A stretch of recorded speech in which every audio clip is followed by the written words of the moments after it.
আসসালামু আলাইকুম। যে যেখান থেকে আমার এই ভিডিওটি দেখছেন আশা করি সকলেই ভালো আছেন, সুস্থ আছেন। ভিডিওটি দেখে যদি আপনাদের ভালো লাগে অবশ্যই একটি লাইক করে দিবেন। এখানে আমি নিয়েছি সাবুদানা, নিয়েছি চিড়া। দুটি উপকরণ আমি আলাদাভাবে ধুয়ে নিয়েছি এবং 10 থেকে 20 মিনিটের পর্যন্ত আমি ভিজিয়ে রাখবো। দুটি উপকরণ আমি একসাথে রান্না করব না। আগে সাবুদানা কিছুটা বয়েল হয়ে আসলে আমি পরে চিড়াগুলো চেটকিয়ে আমি তার মধ্যে দিয়ে দেব।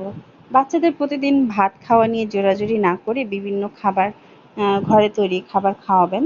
এতে বাচ্চাদের টেস্টটাও ভালো থাকবে এবং ওরা আগ্রহ করে খাবে। নিয়েছি আমি একটি আম। সিজনাল ফল খাওয়ানোর চেষ্টা করবেন বাচ্চাদেরকে। আমটা আমি ভালোভাবে ধুয়ে নিয়ে দেন ব্লেন্ডারে ব্লেন্ড করে নিয়েছি। আমি এখানে কোনো চিনি ব্যবহার করিনি। আমার বাচ্চাকে আমি চিনি এখনো খাওয়াই না। আমে যথেষ্ট পরিমাণের চিনি আছে এবং ফাইবার আছে যেটা বাচ্চার ওজন বাড়াতে সাহায্য করবে।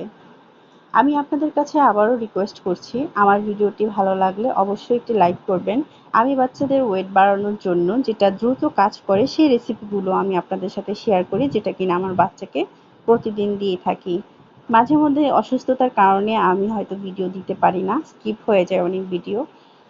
তাহলে আমি এখানে সব উপকরণ একসাথে মিশিয়ে নিলাম।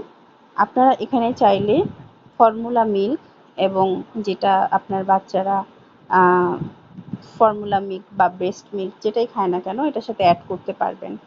এতে আরও বেনিফিট পাবেন ইনশাল্লাহ। এতে সারাদিনের পুষ্টি চাহিদাও পূরণ হয়ে যাবে। দেখেন কতটা স্মুদি হয়েছে। আলহামদুলিল্লাহ, মাশাল্লাহ। আমার বাবা এটা দুপুরে খেয়েছে। আমি দুপুরে ফারাজকে যে ফলটা দেই এই ফলের সাথে এই খাবারটা আমি একসাথেই মিশিয়ে দিলাম যাতে ওর দুপুরের খাবারটা হয়ে যায়। ভিডিওটি ভালো লাগলে অবশ্যই লাইক করবেন। আজ এই পর্যন্ত। আল্লাহ হাফেজ।